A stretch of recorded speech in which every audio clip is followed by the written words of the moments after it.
Can Toyota afford to wait on redesigning the Toyota Tacoma? Well, good morning, everybody. How are you today? Pretty good here. So can Toyota afford to wait on redesigning the Toyota Tacoma?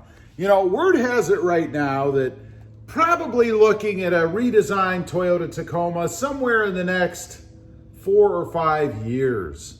That's if we're lucky, right? You know how slow Toyota is to move, to redesign anything, right? Their philosophy, and while not a bad one, is to go with what works and run it as long as you possibly can before making any changes and chancing problems with quality and reliability, right? But I don't think they can afford to wait. I think that there's too much competition out there and they need to move, and they need to move soon.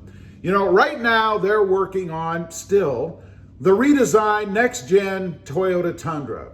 And I put out a video recently. I kind of looked at the Ford F-150 options to get an idea of what Toyota is facing, right? What they really need to shoot for, in my opinion, on this new next-gen Toyota Tundra. So I got to thinking about the Tacoma. You know, the Tundra right now is a bit long in the tooth, right? When you look at it as compared to some of the other models out there, and I'll use the F-150 as an example because it's the big dog, it's number one, right? They're a little bit behind. They're starting to look kind of ragged. And I'm thinking, you know, when I look at the Toyota Tacoma, after looking at those F-150 options, I'm thinking it's starting to feel that way a little bit too, right? Now, the reason I make that comparison is because you know that Ford is going to trickle down those new options, some really cool features. If you haven't seen that video, check it out. I'll link it below. But they're going to filter down some of those really cool options into their Ranger, right? The Ford Ranger, a competitor to the Toyota Tacoma.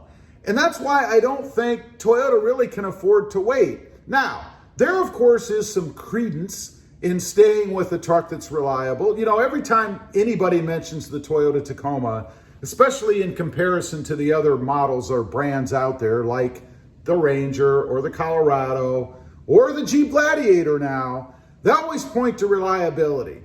But I think that we as a population, at least a big majority of us, really like all those new shiny things, all those innovative options and things that they're putting in trucks these days.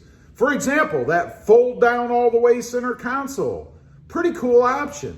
The gauge cluster, all that bright, vibrant, shiny stuff that you see every time you turn the truck on, every time you look down to see how fast you're going. Hopefully you do that, you know, once in a while. It just starts to feel a little bit dated.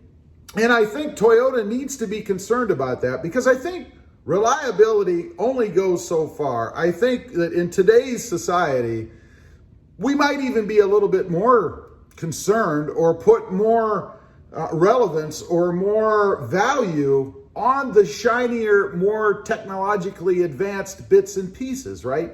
I mean, I do, to be quite honest. You know, it's not like I'm going to run out and buy a Ford Ranger or anything. But I got to say, when it comes time, if it ever comes time, for me to start to look in the market again, I would have a hard time going with an outdated looking truck when there's something sitting right beside it that's the latest and greatest, you know, because it just doesn't feel right. And I think that feeling starts to override the importance of reliability, as crazy as that may sound. Now, of course, that's not true if the truck is so bad that it's rated so low that you would never go for it. But let's face it, all trucks have their problems, right? I mean, in the Tacoma right now, we have the fuel pump recall going on. In my 2018, I had a master cylinder problem. People complain about the transmission. And why hasn't Toyota gone to at least an 8-speed transmission, right? A lot of people talk about wanting to have that. And I'll tell you, after having the Jeep Gladiator, I would agree. The Toyota Tacoma, the next gen, should have at least an 8-speed transmission if you're going for an automatic.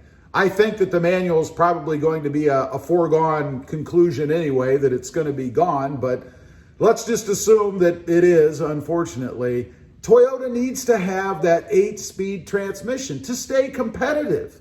They need more power. You know, a lot of people talk about the power of the Ranger and the Colorado, and I can attest to the Frontier. I had one. It was way more powerful than the Toyota Tacoma is. And when I talk about power, I'm talking about oomph. I'm talking about when you hit the accelerator, it's no longer a gas pedal, it's all drive-by-wire, right? So when you push that pedal down, that fires that signal off to the computer that tells the truck to go, it needs to be more responsive. And why can't they do that? You know, Toyota, I think, again, with their conservative approach, goes with this thinking that everything should be mediocre, middle of the road. Well, I disagree. When I hit the gas, I want to go. I want to go as fast as that truck will go. Don't dumb it down.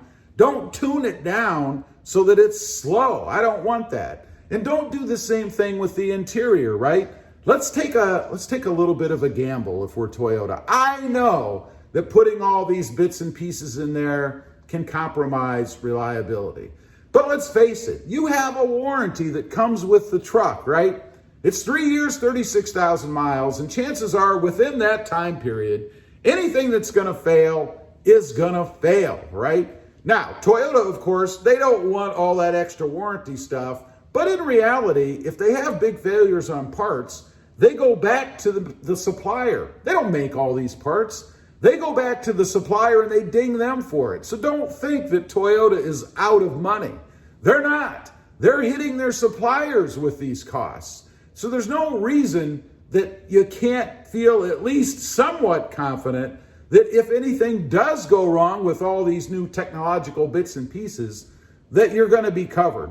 The only issue there, and this is my only problem with that line of thinking, I guess, is your time, right? Because you're going to spend the time then at the dealership sitting in that waiting room, hopefully it's comfortable, for your truck to get done, right? And you don't want to be doing it every week. I understand that, but I haven't found that to be the case anyway. You know, I've got the Gladiator out there, which has been slightly less than stellar as far as reliability goes, but Jeep took care of those problems, or Fiat Chrysler.